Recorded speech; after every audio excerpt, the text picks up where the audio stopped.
Madam President, Excellencies, distinguished delegates, this year we gather at a historic moment when we are commemorating 80 years since the founding of the UN, but in a somber mood.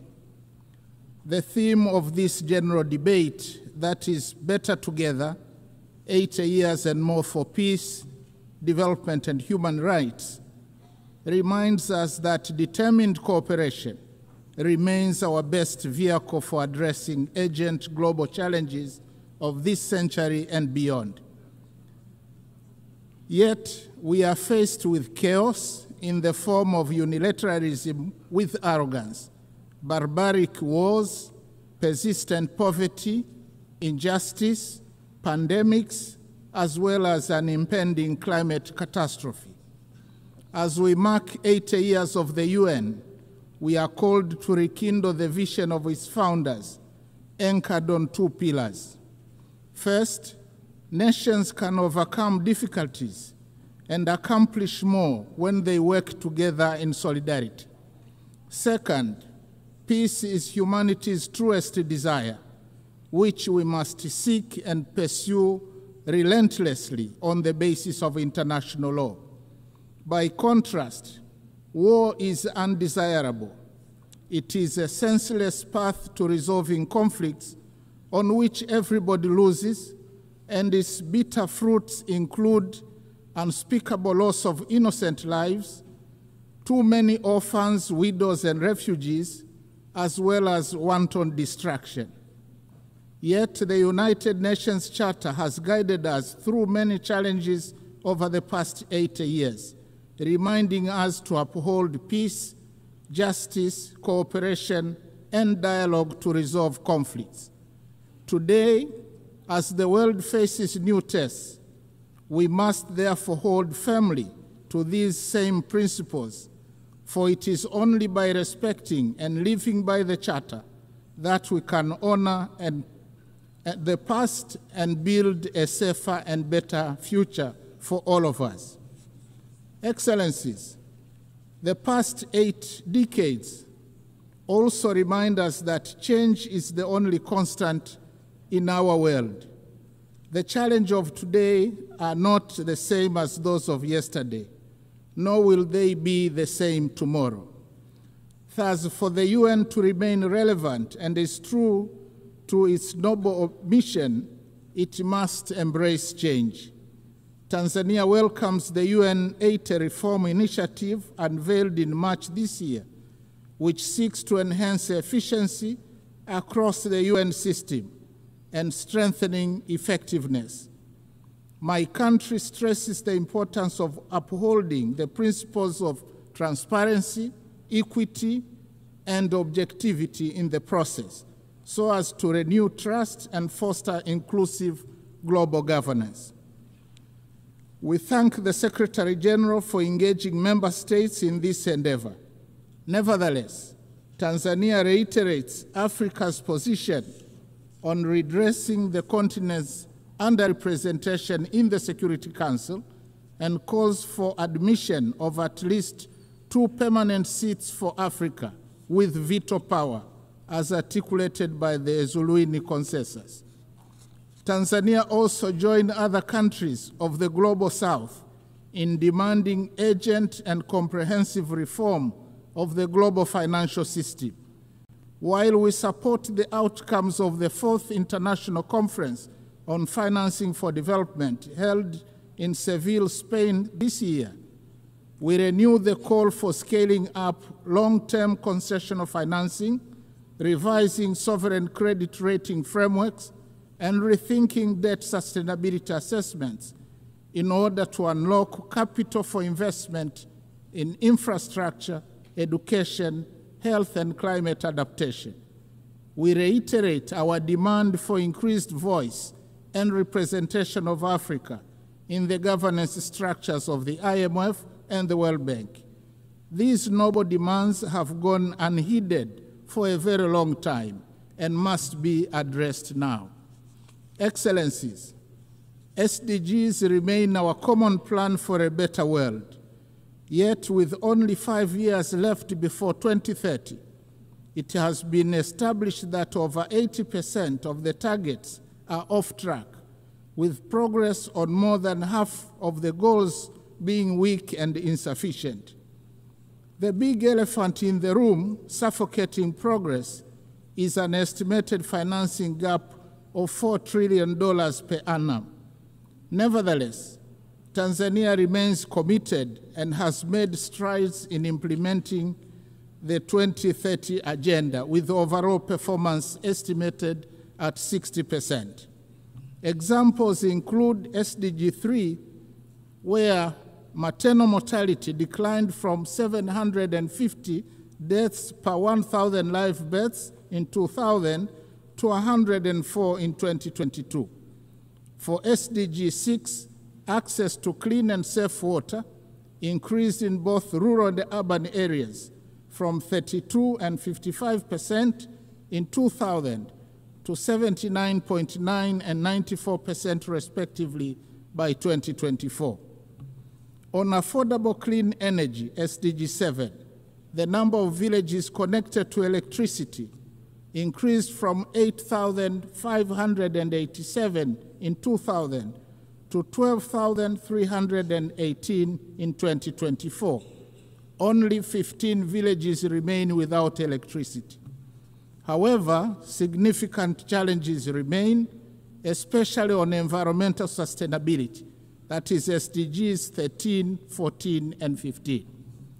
Going forward, we urge the international community to strengthen collective response to climate change, seizing the opportunity presented by COP30 in Belém, Brazil, prioritizing delivery on the pledges for climate action, including capitalization of the Loss and Damage Fund.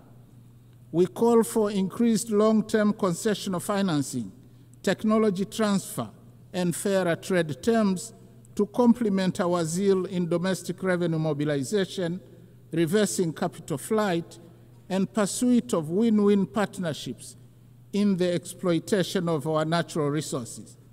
I am glad to inform the Assembly that in June 2025, we launched the Tanzania Vision 2050 that articulates our long-term development aspirations and dovetails quite well with the SDGs agenda. Excellencies, peace is not a bonus.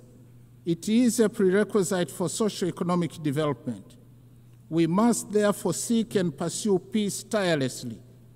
We commend the efforts of the UN Secretary General, world leaders, and organizations that are active in conflict mediation and resolution in countries and regions such as Eastern DRC, Sudan, Russia, Ukraine, and the Middle East. As we commemorate the Beijing Plus 30 and celebrate the progress made in promoting gender equality and the empowerment of women, we call for full involvement of women in the quest for peace. In this regard, I must say Her Excellency Dr. Samia Suluhu Hassan, the first woman president of Tanzania, has shown the way in articulating policies and actions that strengthen the role of women across all sectors of our society. Regionally and internationally, she has been a champion of peace, justice, security, and clean cooking. Tanzania, as a member of the African Union Peace and Security Council, and in our then role as chair of the SADC organ on politics, defense, and security cooperation over the past year, actively contributed to peace initiatives and supported measures to prevent and resolve conflicts. In this spirit, Tanzania announces its candidacy for a non-permanent seat on the UN Security Council for the term 2029-2030, reaffirming our commitment to global peace and security. Excellencies, Tanzania opposes the continued imposition and proliferation of unilateral coercive measures which undermine the principles of sovereign equality and peaceful coexistence enshrined in the UN Charter. Such measures often applied without mandate of the Security Council, represent a form of economic aggression that disproportionately harms innocent civilians by depriving them of essential needs such as food, medicines, and capital goods. In this context, Tanzania reiterates its principled solidarity with nations, including Zimbabwe and Cuba, and the peoples who continue to endure the adverse effects of the long-standing economic embargo and sanctions. We stress that these embargoes and sanctions contravene international law. Similarly, Tanzania stands in solidarity with the people of Palestine and Sahrawi, who continue to be denied the fundamental rights of freedom, sovereignty, and self-determination. Tanzania also strongly condemns all forms of terrorism carried out within or across national borders. Madam President, Excellencies, and distinguished delegates, in his last speech to the United Nations General Assembly prior to retirement in 1985, Mwalimu Julius Nyerere, the founding president of my country, articulated the principle that, and I quote, "To be silent when we see danger, to refrain from attacking policies which are seen as contrary to the interests of peace and justice, to do these things would be to surrender our freedom and our dignity. That we shall never do." End of quote. Following the same principle, Tanzania considers unilateralism and misuse of military might, as well as shameful incapacity of the international community and global powers to bring an end to bloodshed and horrific wars raging in many places around the world to be unacceptable. Similarly, Tanzania condemns the resurging use of the law of the jungle as a means of resolving conflicts, as well as committing atrocities that cast shame on the whole of humanity, particularly extreme violence against children, women, the sick, and the elderly in conflict situations, as well as imperial attitudes, including that of regarding Africa as a free mine to be exploited and ample land to be plundered.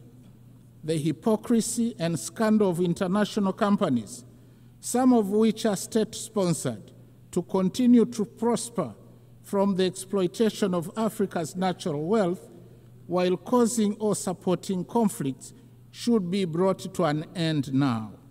Instead, Africa needs win-win partnerships in the exploitation of our natural wealth. Tanzania also reminds the international community that increased military spending on research and manufacture of weapons for money is tragic and morally wrong. It obstructs the quest for peace in the world and takes away an enormous amount of resources that could have been used to propel sustainable development and prosperity for all humanity.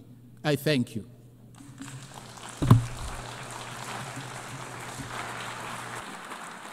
On behalf of the Assembly, I wish to thank the Vice President of the United Republic of Tanzania.